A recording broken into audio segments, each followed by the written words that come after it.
जी, professor Upadhyay ji, आपने इतना झूठ बोला है कि मैं अगर उसका जवाब देता रहूं तो बहुत टाइम निकल जाएगा, लेकिन फिर भी on the fact, on the record बता दूं, आगरा में कोई समिट जो हुआ था उसमें कोई डॉक्यूमेंट साइन नहीं हुआ, कोई समझौता नहीं हुआ।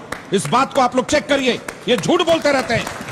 मैं बताता हूं, समिट के बारे में आप जानते ही नहीं। लालकृष्ण आडवाणी गृह मंत्री थे, मुशर्रफ से बात हो रही थी तो कहा कि हम लोग एक्स्ट्राडिशन ट्रीटी कर लेते हैं, मतलब एक दूसरे के अपराधी को सौंप देते हैं। बोला मुशर्रफ ने कोई दिक्कत नहीं। आडवाणी जी ने छूटते हुए कहा दाऊद इब्राहिम को पहले सौंप दो, फिर इनको ये पता नहीं है। लेकिन कुछ महीने बाद क्या हुआ था? मैं और जोड़ना चाहता हूं, आगरा समिट में यह बात हुई थी कि आपके देश में जितने सैनिक हमारे हैं आपको लिस्ट दी जाती है, आप उनको सौंपिए।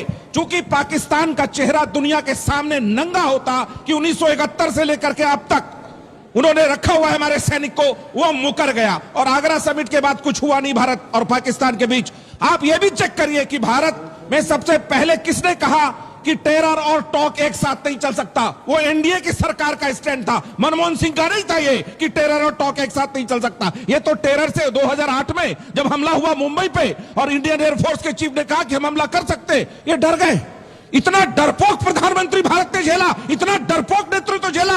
आज जब ये इंदिरा गांधी वर्सेस मोदी जी की तुलना होती है मुझे बड़ी खुशी होती है। क्यों? क्योंकि उसके बाद इंदिरा गांधी के बाद जितने इनके प्रधानमंत्री हुए, राजीव गांधी, नरसिम्हा राव, मनमोहन सिंह, सब फुस निकले। उनकी तुलना नहीं होती इंदिरा गांधी से। अब तुलना होनी नहीं चाहिए, इंदिरा गांधी का समय अलग था। मेरा क्या कहना है कि जब राष्ट्र युद्ध के माहौल में हो और जब राष्ट्र एक लड़ाई लड़ रहा हो भीषण और दुनिया में एक महाशक्ति बनकर उसको उभरना हो, तो कांग्रेस जैसी घटिया राजनीति नहीं करनी चाहिए। ये आप क्या खड़ा थे हमारे साथ? ये कहते हम खड़े हैं आपके साथ। क्या खड़े थे आप हमारे साथ? आपका रॉबर्ट वडेरा चिक चिक के कर रहा है और इस देश में मुसलमानों के साथ बहुत अन्याय हुआ, इसलिए आतंकवादी भेजा गया। आपके सीतारमैया कुछ बोल रहे हैं, आपका वो एक विजय एमएलए वो कुछ बोल रहा है।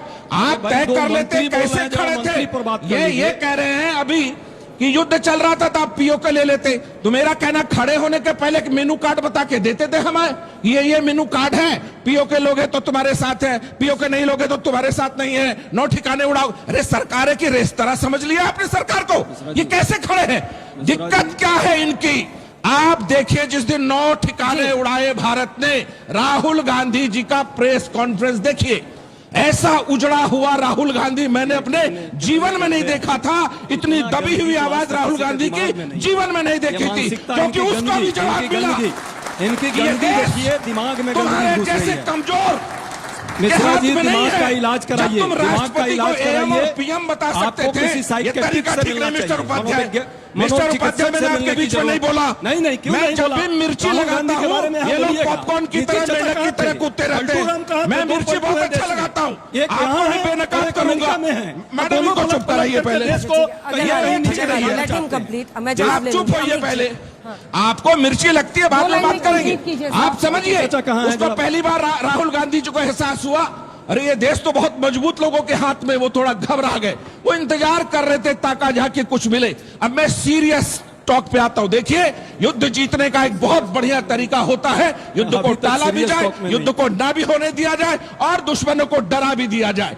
जो भी सरकार ने संतुलित फैसला लिया है, दुनिया की मीडिया लिख रही है कि भारत की सैन्य शक्ति को दुनिया ने परखा, दुनिया ने देखा और चाइनीज मिसाइल सब फुस उड़ गया। चीन भी एक्सपोज हुआ इसमें, इनको दर्द हो रहा है इस बात से। तो मेरा कहना है कि भारत जब महाशक्ति बने और कांग्रेस देश के खिलाफ बात करे इस माहौल में, तो देशवासी को सोचना है कांग्रेस के बारे में।